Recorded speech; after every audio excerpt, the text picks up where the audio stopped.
it's Plenty Girl, and this is an Alocasia topic.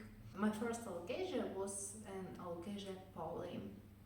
I've actually had two of them, and I've had them for like a couple of months, and it didn't give me any growth, so I've decided to throw it away.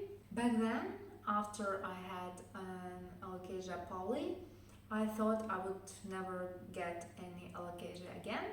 Things change and now I have 5 of them. So shall we start? One of my first Alocasias was an Alocasia calidora. You can see it in my previous video. I've talked about it a bit.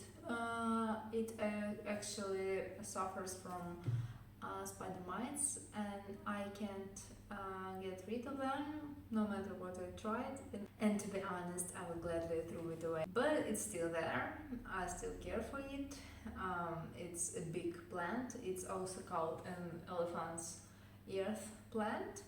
As to other Alocasias, I am a newbie. I actually have an Alocasia Zebrina for quite a while so far. And to be honest, I still don't get it. Alocasias tend to drop leaves when you don't water it in time.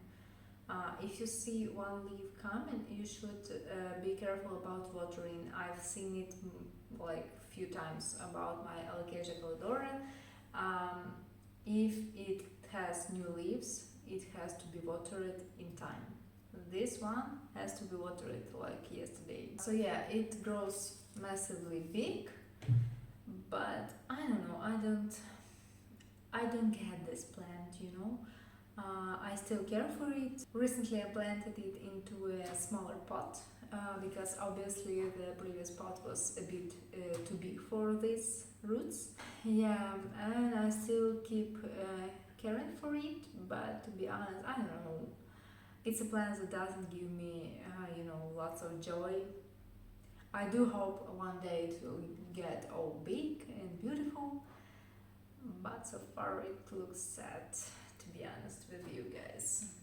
I also got an Alocasia dragon scale a while ago, and it had lots of leaves, but I knew it would drop its leaves. I knew it. It's an imported plant. It's not adapted to this home environment. So this one is actually going to die, you can see, but this one is new, and it also has a new growth here. I really like the structure of the leaves. Big leaves looks really amazing, beautiful. Look at this. Yep, too bad it would drop its leaves, but you know, it's life. I knew what was I getting, so it's not a surprise to me. And it's actually need to be watered as well. So yeah, this is my Alocasia dragon scale.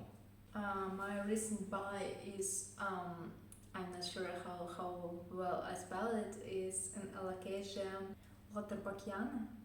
I'm not sure how it's called. I'll leave it in the description. And I'm pretty sure it will drop its leaves as well.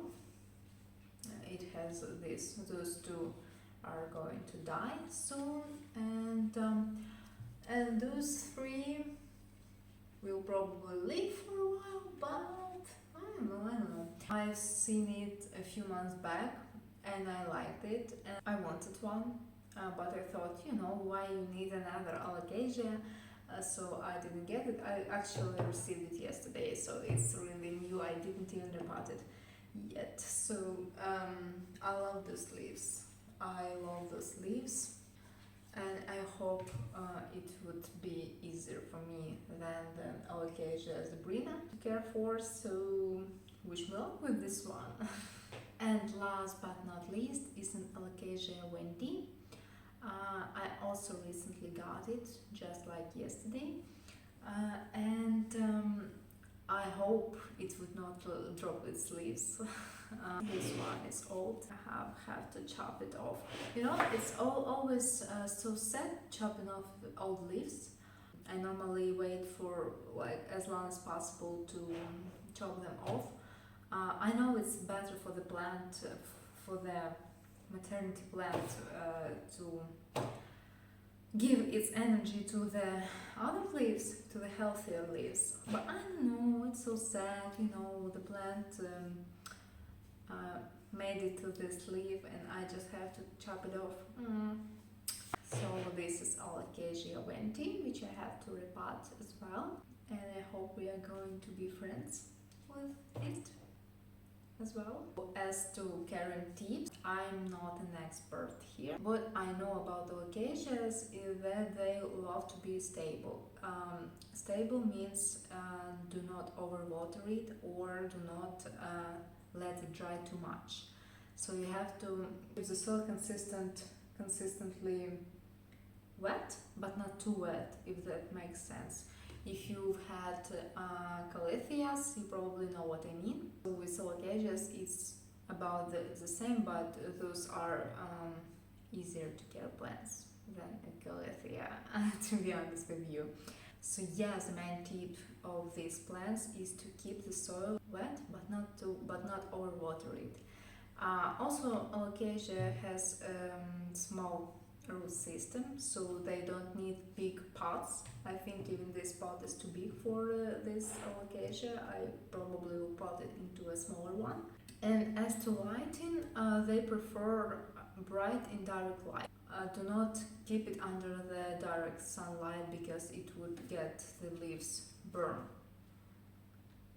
Yes, so we don't want this to happen. Comparing on Alocasia with calithias, calithias actually love to be more into a shadowish kind of corners, but Alocasia need more lighting. You can leave it in under some low light situation, but it will probably not grow as fast. I would recommend going with some eastern windows for an Alocasia. Biggest concern about Alocasia is watering. I have to mention it again. You have to keep the soil wet all the time. So do not let the soil get too dry or too wet. It has to be somewhere in the middle. If you actually have an Alocasia, you will probably learn about it in time. If you master it, you are gonna have a healthy plant. This is it about an Alocasia care in my personal experience. This is my experience. I actually keep those plants into a darker sides of my house, if that makes sense. But that doesn't mean it is a bad situation for those. I don't know, since I can't get this plant, I still kind of try to find myself with those plants and with the lighting situation that would be the best for those plants. So this is it for now. If you have an Alocasia, tell me in the comments down below with what kind of Alocasia do you have, whether you have issues with this or not, and see you next time. Bye.